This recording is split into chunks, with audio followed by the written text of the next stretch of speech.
On this International Yoga Day, we look at the modern studio to the roots of a 4,000-year-old tradition. Our story begins in the Indus Valley civilization around 2500 BCE. Excavations at Mohenjo-daro unearthed soapstone seals, the most famous being the Pashupati seal.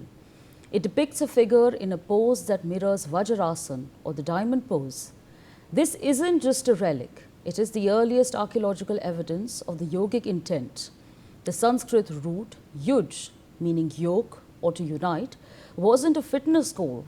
It was a sophisticated, ancient technology of the mind. These early practitioners were creating a subtle science, yoking the body and breath to achieve a state of internal stability that allowed them to connect the individual self with the universe. Yoga, however, didn't just stay a silent practice. It flowed through the ages, constantly evolving.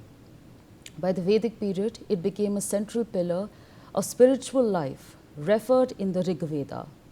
But the true structural turning point arrived around the 2nd century BCE with sage Patanjali. Patanjali gave us the Yoga Sutras, a roadmap of 196 aphorisms that codified the 8 limbs of yoga. He moved yoga from the domain of wandering ascetics into a structural path for everyone.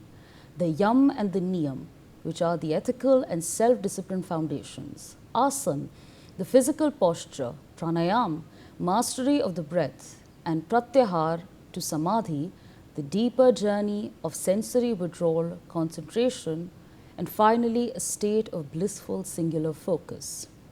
As we crossed into the medieval era, the practice took a bold new turn.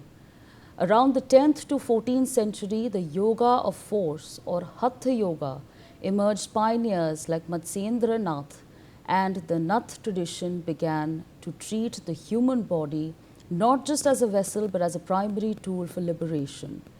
They introduced the complex asana, mudra and breath retention techniques that underpin the physical yoga as we recognize it today. It was a departure from pure meditation. It was a realization that if you want to reach higher states of consciousness, you have to build a resilient, purified body first.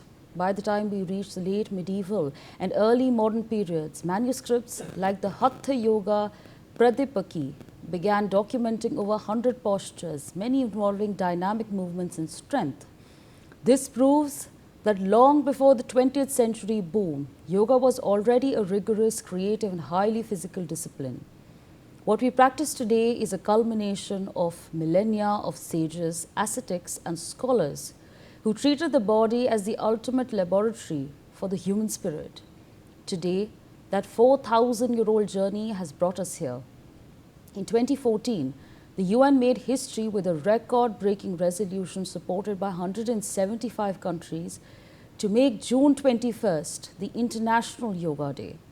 It's no longer an Indian practice, it's a global one.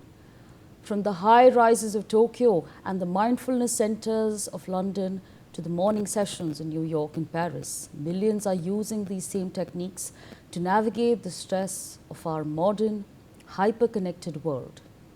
What began on the banks of the Indus as a silent, meditative pose has truly become a gift to the world, a timeless reminder that the search for balance, peace, and union is universal.